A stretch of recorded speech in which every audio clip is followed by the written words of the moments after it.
안녕하세요. 지난주에는 성경 전체를 한눈에 볼 수 있도록 약도와도 같은 그림으로 말씀을 나누어 보았습니다. 요약해보면 첫 번째 흙으로 사람을 지으시고, 바로 흙은 인간의 육체를 뜻하는 부분이죠. 그런데 그 흙으로 지어진 사람에게 생기를 불어넣으시니 생명이 된지라고 말씀하고 있죠. 2번 그림입니다. 영이신 하나님이 영을 불어넣어서 창조한 인간, 이것을 하나님의 형상대로 지음을 받았다고 말씀하고 있어요. 영이신 하나님과 영적으로 교통하면서 정말 에덴 동산에서 행복하고 복된 삶을 누릴 수 있게 지음을 받고, 모든 것을 정복하고 다스리며 생육하고 번성하라, 이렇게 하나님께서 축복을 해주셨습니다. 그런데 그 관계가 깨어지는 사건이 있었죠. 바로 3번 그림입니다.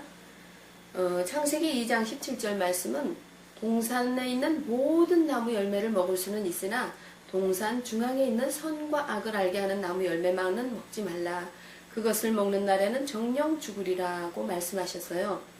그런데 이것은 무엇과 같은가 하면 바로 아버지와 아들이 서로 드라이브를 하면서 아버지가 차창 밖으로 보이는 아름다운 풍경을 마음껏 구경하고 또 차 안에서 먹고 마시고 네가 누려라. 그러나 단 한 가지, 이 운전대만큼은 잡지 마라. 이 운전대를 잡는 날에는 내가 반드시 죽게 될 거야 라고 하신 말씀과 아마 같다고 볼 수 있습니다. 결국은 그것은 하나님의 주권을 의미하는 부분인데, 선과 악을 판단하고 그것을 주관하시는 분은 하나님이신데, 인간의 작은 소견으로 스스로 주인이 되어서 선악간에 판단하고 이럴 때 큰 오류를 범할 수 있는 어떤 그런 부분과 하나님의 주권을 인정하지 않고 스스로 주인이 되겠다고 하는 그런 어떤 생각에서부터 나온 것들은 결국 영적인 죽음을 초래한다는 것을 볼 수가 있습니다. 그러면 영적으로 하나님과 교통이 단절된 곳, 관제탑과 비행기와 교신이 끊어진 상태라는 것과 같은 형태인데, 관제탑과 비행기와 교신이 끊어지면 그렇다고 바로 비행기가 추락하나요? 날기는 날아도 방향을 알 수 없고 어떻게 날아야 될지, 목적지가 어디인지 그것을 분별하지 못하고 결국 방황하다가 혼돈 속에서 불안과 두려움 가운데 추락할 수밖에 없는 비행기, 그것이 바로 하나님과의 교제가 끊어진 인간의 실체를 말하고 있습니다. 결국 선과 악을 알게 하는 나무 열매를 따먹고 나서 가장 크게 변화된 게 있어요. 변한 게 무엇인가 한번 찾아보도록 하죠. 창세기 3장 말씀을 보면 3장 5절이죠. 5절 말씀을 보면 사단이 그 선과 악을 알게 하는 나무 열매를 따먹으면 어떻게 된다고 하느님가 하면은 너희가 그것을 먹는 날에는 너희 눈이 밝아져 하나님과 같이 되어 선악을 알 줄 하나님이 아심이니이다 라고 했어요. 먹는 날에는 선악을 알고 하나님과 같이 된다, 이렇게 유혹을 하는 것을 볼 수가 있어요. 근데 뭐가 밝아진다 그랬죠? 눈이 밝아진다고 그랬어요. 그런데 정말 밝아졌을까요? 7절 말씀 읽어보세요.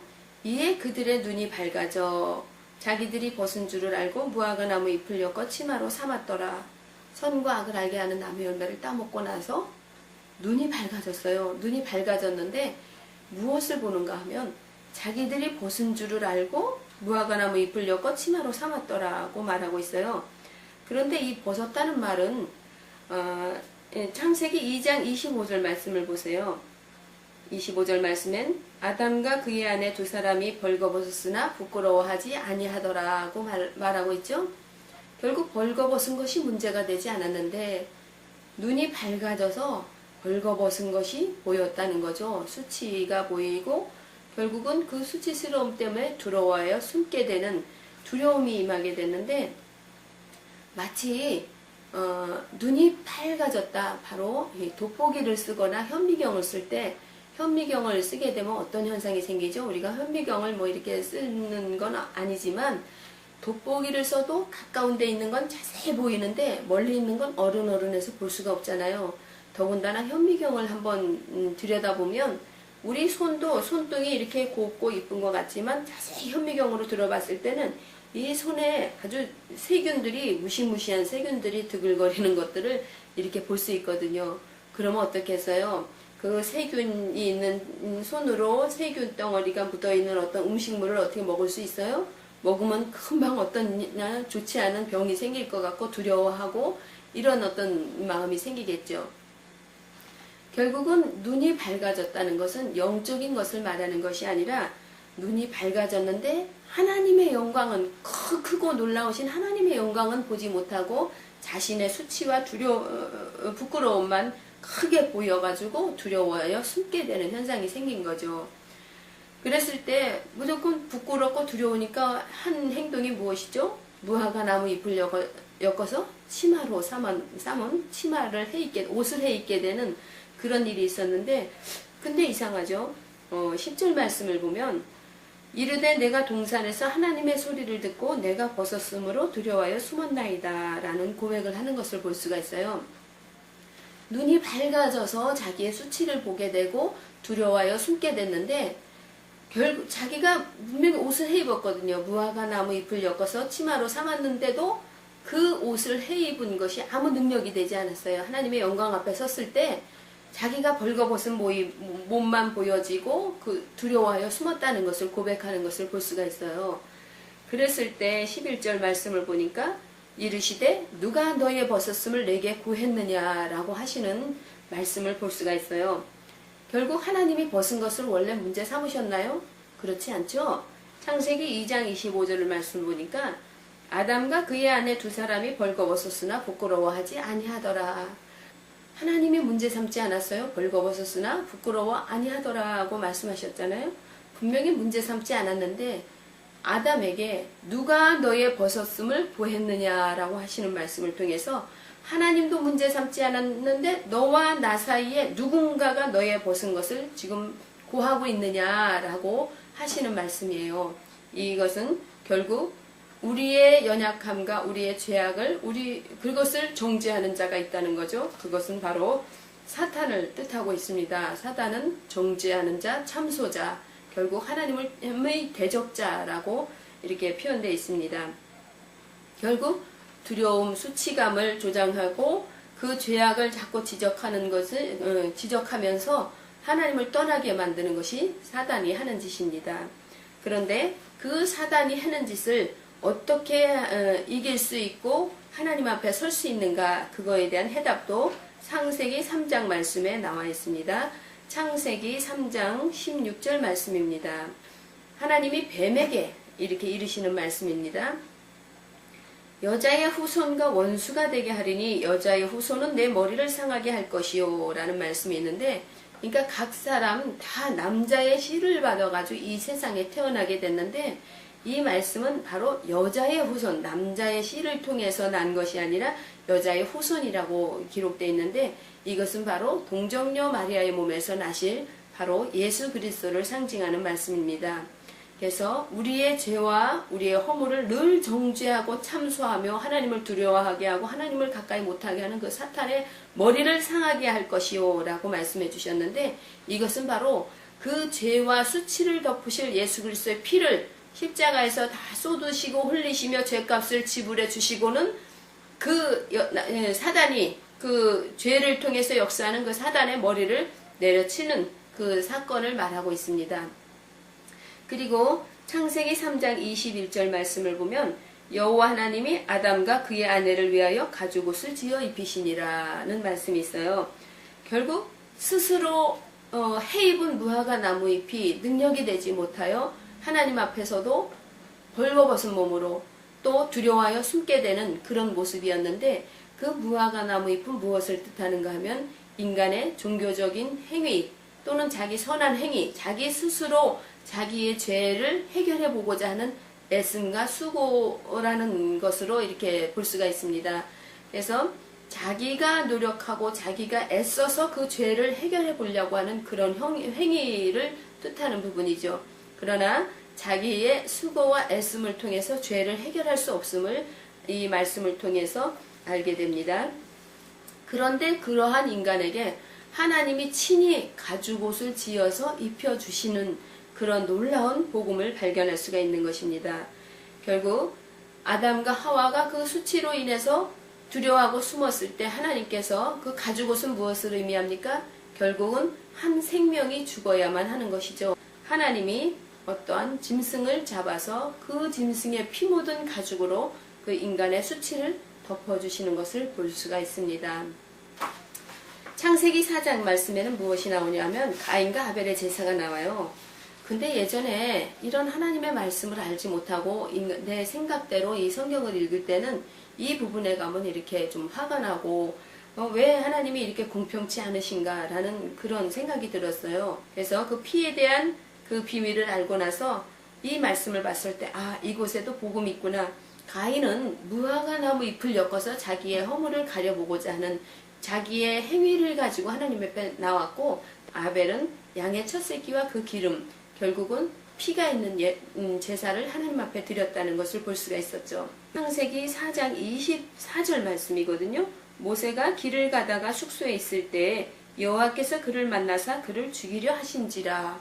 하나님이 갑자기 이유도 없어요. 그 전에 말씀을 봐도 왜 죽이려고 하시는지 이유를 알 수가 없어요. 그런데 그를 죽이려고 하셨는데 바로 그 아내 십보라가 돌칼을 가져다가 그의 아들의 표피를 베어 그의 발에 갖다 대며 이르되 당신은 참으로 내게 피난 편이로다 하니 여호와께서 그를 놓아주시니라고 말씀하시는 거예요.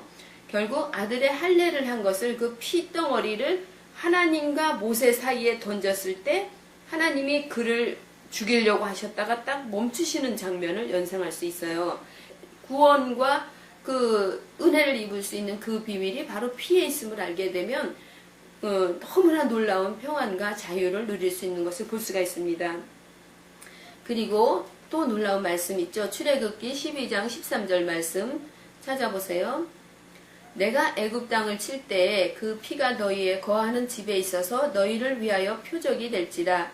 내가 피를 볼 때 너희를 넘어가리니 재앙이 너희에게 내려 멸하지 아니하리라고 말씀하시죠.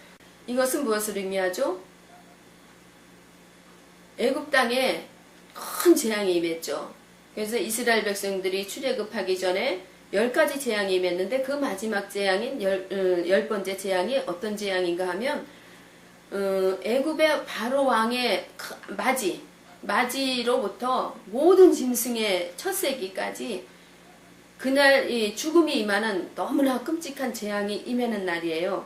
그런데 그 재앙 중에서 단 한 가지 구원의 길을 하나님께서 말씀해 주셨는데 바로 그 흠없고 깨끗한 어린 양을 잡아서 그 양으로 문설주와 좌우임방에다 피를 바르면 그 구원을 받게 되는 그런 놀라운 말씀을 선포하셨거든요. 그래서 그 말씀을 믿고 진짜 그 재앙 앞에서 하나님의 말씀을 소홀히 여기고 하나님의 말씀을 하와처럼 귀 기울여 듣지 않고 죽기는 뭐가 죽어, 재앙은 무슨 재앙이야, 그냥 열심히 착하게 살으면 되지, 착하게 하나님은 사랑이시라는데 착하게 살고 열심히 살면 구원해 주시지 그까지 피를만 바른다고 되겠냐 라고 그런 어떤 생각을 가지고 피를 바르지 않았다면 그는 아무리 선하게 살고 착하게 살았더라도 죽음을 면치 않았을 것입니다. 다시 한번 읽어보세요. 내가 애굽 땅을 칠 때 그 피가 너희 거하는 집에 있어서 너희를 위하여 표적이 될지라. 내가 피를 볼 때 너를 넘어가리니 재앙이 너희에게 내려 멸하지 아니하리라고 말씀하셨는데 이 부분은 정말 제가 우리 동짓날에 어떤 풍습이 있는가 하면 어르신들이 팥을 삶아가지고 팥물을 집안 구석구석에다 이렇게 뿌리시고 대문에다가도 휙 뿌리는 것을 볼 수가 있어요. 그런데 대문에 왜 그런 것을 하는가 하면 그 액땜을 귀신을 쫓아내는 행위래요. 그래서 어떻게 해서 귀신이 쫓겨갑니까 하니까 붉은색을 귀신이 무서워한다고 하더라고요. 어떤 사람이 피를 통해 구원받은 간증에 대해서 들어본 적이 있는데 너무 실감나는 말씀이에요. 그때 6.25 때 갑자기 이제 북한군들이 이렇게 쳐들어와서 사람들이 막 피난길에 오르게 됐는데 나무로 피난을 가다가 이제 엄청 국군들이 밀렸을 때 메가더 장군을 통해서 인천 상륙작전이 있었잖아요. 그러면서 다시 힘을 얻어가지고 우리가 북으로 막 진격해 갈 때 그때 인민군들이 그냥 도망간 것이 아니라 양민을 막 죽이고 막 약탈하고 이런 짓을 서슴없이 행했다고 합니다. 그래서 하루하루 이런 소식을 듣고 조금 불안해던 어떤 농부가 드디어 어떤 큰 사건을 맞이하게 됐는데 막 이웃집에서 총소리가 나고 비명소리가 나고 막 이런 소리를 듣고는 드디어 올 것이 왔구나. 그런데 이 사람이 갑자기 대문 밖으로 도망을 가자니 밖에서 총부리를 겨누고 들이닥칠 것 같고 집안에서 숨자니 옛날에 그 뭐 농사 짓는 집 뻔하지 않습니까? 어디 숨을 때도 마땅치 않고 그런데 순간적으로 지혜가 떠올랐는데 무엇인가 하면 그 외양간에 가서 바가지를 가지고 염소의 목을 따가지고 바가지에 피를 한 바가지를 받고 그 바가지에 있는 피를 마당에 와가지고 자기 몸에다 다 뿌리고는 그냥 쓰러져 있었던 거예요. 이 그림을 보세요. 그 쓰러져 있는 남자 위에 피가 이만큼 흥건하게 쏟아져 있는 이 그림. 이 그림을 보시면 무엇을 떠올리게 됩니까? 이 사람 살은 사람입니까? 죽은 사람입니까? 예. 어떠한 그림이, 어떠한 사람이 쓰러져 있어도 그 사람 위에 피가 이렇게 막 흥건하게 쏟아져 있는 것을 보면 그 사람 죽었다라고 사람들은 판단합니다. 왜 그렇죠? 육체의 생명이 피에 있나니 그 피가 다 육체의 생명이 피에 있는 피가 다 쏟아져 있다. 그러면 그 사람은 죽었다라고 이렇게 판단합니다. 그래서 그렇게 쓰러져 있는데 갑자기 그냥 대문 바깥에서 막 총부리를 겨누고 막 들이닥쳤어요. 들이닥쳤는데 보니까 마당에 이렇게 남자가 피를 뭐 흥건하게 쏟고는 그냥 이렇게 쓰러져 있는 거예요. 그런데 그 사람들이 어떻게 판단했겠어요? 아, 죽었구나. 누군가가 와서 이미 심판을 했구나. 그리고 이 사람을 죽인 걸 보니까 이 집안도 이미 다 약탈을 해간 거구나 하고는 더 이상 대문 앞에서 발을 들여놓지도 않고 그냥 물러가서 결국은 염소의 피 때문에 살아났다고 하는 그런 간증을 들은 적이 있습니다. 바로 이와 같습니다. 12장 23절 말씀을 보니까 여호와께서 애굽 사람들에게 재앙을 내리려고 지나가실 때에 문 임방과 좌우 문설주의 피를 보시면 여호와께서 그 집 문을 넘으시고 멸하는 자에게 너희 집에 들어가서 너희를 치지 못하게 하실 것임이라. 결국 문 임방과 좌우 문설주의 피를 보면 마치 인민군들이 딱 들어왔을 때 그 남자의 몸에 뿌려진 피를 보고 아, 이 사람 죽었다라고 판단한 것처럼 문 임방과 좌우 문설주의 피를 보고는 아, 이미 이 집안의 심판은 임했거구나. 심판의 죄에 대한 값을 지불했구나 라고 판단하고 그 심판이 넘어간다고 멸하는 자에게 너희 집에 들어가서 너희를 치지 못하게 하실 것임이라. 피가 발라져 있는 집은 치지 못하게 하고 그 심판이 넘어간다 해서 바로 유월절이란 말은 지나가다라고 하는 말씀이죠. 그래서 재앙이 지나가고 심판이 지나가고 죽음이 지나가서 구원을 받는 날, 그것이 바로 유월절입니다. 그리고 구약의 제사는 어떻게 지냈죠? 죄를 지은 사람이 흠없고 깨끗한 양을 끌고는 제사장 앞에 가서 자기의 죄를 그 양에게 전가시켜서 그 죄를 전가받은 양이 찢기고 상하고 그 온 내장을 다 꺼내고 뭐 각을 뜨고 해가지고 그 양이 피 흘리고 죽음으로 인해서 번제단에서 태워짐으로 인해서 인간의 죄를 속죄하는 그런 속죄 제사를 지냈던 것을 볼 수가 있습니다.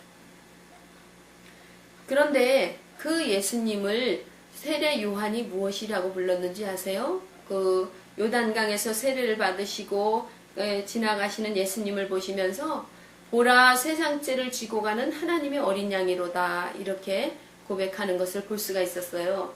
결국 그 에덴 동산에서 그 죽인 짐승의 가죽, 그 가죽, 피 묻은 가죽으로 수치를 덮어준 장면, 또 그 할례한 그 핏덩이를 던졌음에 하나님의 심판이 면하고 돌아가시는 그 장면, 또 그 애굽에 큰 재앙이 임했을 때 그 피를 통해서 구원받게 되는 놀라운 그 흠없고 깨끗한 양이 피 흘림으로 그 피를 발랐을 때 그 피를 통해 구원받게 한 것, 또 그 구약의 제사 어린 양을 흠없고 깨끗한 어린 양을 끌고 가서 그 죄를 전가받아서 그 양이 심판을 받고 죽음으로 인해서 인간이 그 죄에서 벗어날 수 있었던 것, 이 모든 것이 바로 그림자였고 결국은 여자의 후손이 뱀의 머리를 상하게 할 것이다. 이 그림자가 결국은 실체가 되어서 하나님이 그 아들을 이 땅에 보내주신 것입니다. 마태복음 1장 21절 말씀, 예수라는 이름의 뜻은 아들을 낳으리니 이름을 예수라 하라. 이는 그가 자기 백성을 그들의 죄에서 구원할 자이심이라 하니라. 결국 그 백성을 죄로부터 구원하시기 위해서 이 땅에 오셨는데 죄의 값은 무엇으로 해결된다 그랬죠? 바로 육체의 생명이 피에 있나니 피가 죄를 사하느니라.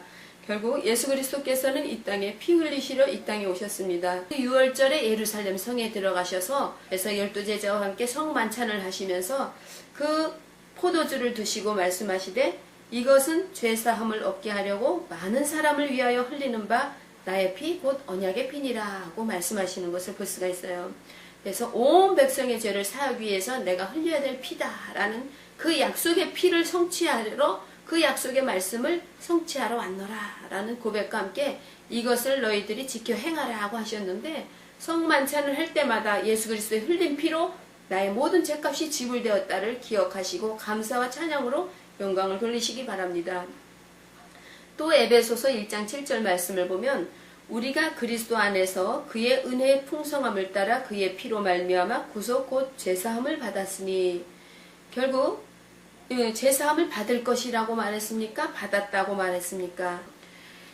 신약에는 요한복음 3장 16절이 하나님이 세상을 이처럼 사랑하사 독생자를 주셨으니 이는 저를 믿는 자마다 멸망치 않고 영생을 얻게 하려 하심이라고 말씀하셨다면 구약에는 이사야 53장 5절 말씀을 들어서 5절 6절 말씀이죠.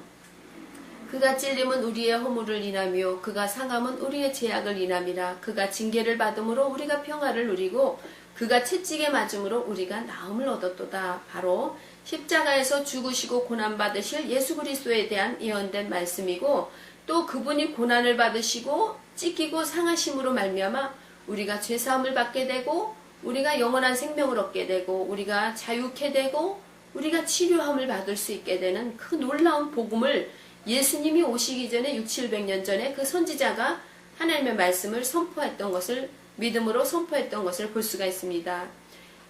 그런데 너무 놀라운 것은 6절 말씀입니다. 우리는 다 양 같아서 그릇 행하여 각기 제 길로 갔거늘 우리가 하나님 앞에 잘하고 순종을 하고 이쁜 짓을 해서 우리를 구원하시는 것이 아니라 우리는 다 양 같아서 결국 선과 악을 알게 하는 나무 열매를 따먹고 바로 눈먼 소경이요 기머거리요 벙어리가 돼가지고 하나님을 보지도 못하고 알지 못하고 결국 하는 짓이라곤 하나님을 대적하고 불순종하고 거스리는 짓밖에 할 수가 없는 그런 인생인데 그럼에도 불구하고 우리는 다 양 같아서 그릇 행하여 각기 제 길로 갔거늘 여호와께서는 우리 무리의 죄악을 그에게 담당시키셨도다 라고 말씀하고 계십니다. 바로 우리의 모든 죄악을 예수 그리스도께로 담당시키실 것을 600~700년 전 선지자를 통해서 그분은 믿음을 통해서 선포했던 것을 볼 수가 있습니다. 그렇다면 지금은 저희는 무엇을 바라보고 있습니까? 우리는 앞으로 해결해 주실 것을 바라보는 것이 아니라 2000년 전에 그 약속을 성취하시러 오신 예수 그리스도 그분의 흘린 피로 우리가 거룩하게 되었고 깨끗하게 되었음을 믿고 선포하는 그것이 우리에게는 너무나 중요한 것을 알 수가 있습니다. 마치 이렇게 생각하시면 어떨까요? 바로 우리가 항상 수돗물을 많이 사용하면 수도세를 내고 전기를 사용하면 전기세를 냅니다. 값을 지불하죠. 그런데 우리가 어떤 때는 이게 착오가 생겨가지고 수도세나 전기세나 다시 청구할 때가 있어요. 그런데 그때 다시 청구할 때 우리가 지불된 영수증을 갖지 않았을 때 그때 어떻게 해야 됩니까? 지불된 영수증이 없다면 다시금 물어야 돼요. 분명히 값을 지불했는데도 이것은 이것과 같습니다. 예수 그리스도는 이미 2000년 전에 다 지불을 해주셨어요. 그런데 사단에게 하나님이 또 뭐라고 말씀하셨죠? 너는 너는 흑인이 흑으로 돌아갈 것이다 라고 말씀하시고 사단에게는 너는 배로 기어다니며 평생 흙을 먹고 살 것이다 라고 말했는데 뱀이 흙을 먹고 사나요? 그런 개념보다도 우리가 육체가 살아있는 동안은 항상 사단이 우리를 미혹하고 넘어뜨리고 참수하고 정죄한다는 것을 볼 수가 있습니다. 결국 우리가 살아있는 동안 하나님은 그 동산 중앙의 십자가에서 피 흘리신 예수 그리스도를 통해서 우리의 모든 죄값이 지불되었음을 하나님이 바라보게 하시고 마치 그 불뱀에 물려 죽어가던 이스라엘 백성들이 장대 높이 달린 불뱀을 쳐다보는 때 살아났던 것처럼 장대 높이 달린 예수 그리스도, 십자가에 달리신 예수 그리스도를 바라보며 나의 모든 죄값이 지불되었다. 나는 하나님 앞에 범죄하여 이렇게 죄로 말미암아 심판에 이르게 되고 죽음에 이르게 되고 늘 사단의 종노릇 할 수밖에 없던 나였지만, 내 생각 내 뜻대로 살 수 없던 나였지만 바로 하나님이 그 아들을 통해서 이루신 그 십자가의 사건으로 말미암아 내 모든 죄값이 지불되었다. 여자의 후손이 뱀의 머리를 상하게 하였다. 이 더러운 사탄아 예수의 이름으로 떠나갈지어다 하고 선포할 수 있는 그 놀라운 영수증을 십자가를 통해서 우리에게 주신 것입니다. 너의 모든 죄값은 내 아들의 피로 지불되었다. 이것이 나의 영수증이다. 말씀을 통해서, 십자가를 통해서 하나님께서 우리에게 그 증거를 주셨습니다. 로마서 4장 25절 말씀은 예수는 우리가 범죄한 것 때문에 내줌이 되고 또한 우리를 의롭다 하시기 위하여 살아나셨느니라. 결국 우리의 범죄한 것 때문에 예수님이 내어줌이 되고 죄에 대한 대가를 지불해 주시기 위해서 내어줌이 되시고, 또한 부활하신 예수님께서 우리의 죄 때문에 예수님이 죽으시고 부활하신 예수님은 내가 너를 위하여 죄에 대한 대가를 다 지불했다. 그러니 내가 모든 죄값을 지불했으니까 너는 의롭다라고 예수님께서 그렇게 말씀하신다는 거예요. 에베소서 2장 13절 말씀을 보세요. 이제는 전에 멀리 있던 너희가 그리스도 예수 안에서 그리스도의 피로 가까워졌느니라. 예전에 구약에 보면은 대제사장이 1년에 한 번씩 대속죄일이 있는데 그 짐승의 피를 가지고 성소에서 지성소로 들어갈 때 큰 휘장이 가로막혀 있고 그 휘장 안에는 속죄소가 있는데 대제사장만이 들어갈 수 있는 곳이죠. 바로 예수 그리스도께서 영원한 속죄를 이루시는 그 순간에 성소 휘장이 위에서부터 아래로 쫙 갈라지는 그런 일이 있었습니다. 결국 다 이루셨다, 다 치루었다라고 선포하고 죽으실 때 결국 하나님과 우리 사이에 막혀있던 휘장이 쫙 갈라지는 그런 놀라운 일도 있었던 것을 볼 수가 있습니다. 히브리서 9장 22절 말씀을 보면 율법을 쫓아 거의 모든 물건이 피로써 정결케 되나니 피 흘림이 없은즉 사함이 없느니라. 결국 피가 없이는 죄를 해결할 수 있는 길이 없다는 것을 성경은 말하고 있습니다. 히브리서 9장 12절 말씀, 염소와 송아지의 피로 하지 아니하고 오직 자기의 피로 영원한 속죄를 이루사 단번에 성소에 들어가셨느니라. 제사장 앞에 끌려가 백성의 모든 죄값을 지불했던 그 염소와 송아지의 피, 그것은 그때만 해결할 수 있는 그런 해결책이었지만 예수 그리스도께서는 오직 자기 피로 영원한 속죄를 이루사 단번에 성소에 들어가셨느니라. 예전과 그러니까 과거와 현재와 미래의 모든 죄를 영원한 속죄를 이루사 단번에 성소에 들어가셨느니라 라고 말씀하고 계십니다.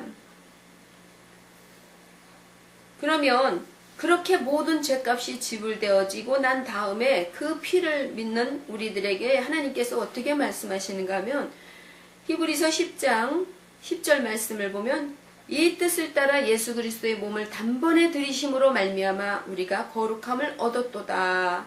제사장마다 매일 서서 섬기며 자주 같은 제사를 드리되 이 제사는 언제나 죄를 없게 하지 못하거니와. 이것은 구약의 제사죠. 12절 오직 그리스도는 죄를 위하여 한 영원한 제사를 드리시고 하나님 우편에 앉으사, 이렇게 말씀하고 있어요. 영원한 제사를 드리셨다고 말씀하셨죠. 그리고 14절 말씀을 보니까 그가 거룩하게 된 자들을 한 번의 제사로 영원히 온전하게 하셨느니라 라고 말씀하고 있어요. 또 중요한 말씀이 있습니다. 히브리서 10장 12절 말씀, 우리가 예수의 피를 힘입어 성소에 들어갈 담력을 얻었나니. 그러니까 예수의 피는 영원한 구원에 이르게 하고 날마다 우리가 하나님 앞에 들어가며 나가며 꼴을 얻을 수 있는 놀라운 능력이 열쇠이기도 합니다. 사단은 언제나 항상 우리가 육체로 있는 동안은 정죄하고 참수하는 자입니다. 우리의 연약함을 늘 정죄하고 참수하여 두려워하여 하나님 앞에 가까이 나가지 못하도록 막고 있습니다. 너 거룩하지 못하고 너 의롭지도 못하고 너 오늘 또 죄졌잖아. 그런데 네가 어떻게 하나님 앞에 거룩하신 하나님 앞에 나갈 수 있어? 라고 우리를 참수합니다. 그러나 예수의 피는 우리에게 말합니다. 너는 연약하고 너는 실수하고 너는 넘어지지만 내 피로써 너의 모든 죄값을 지불했어.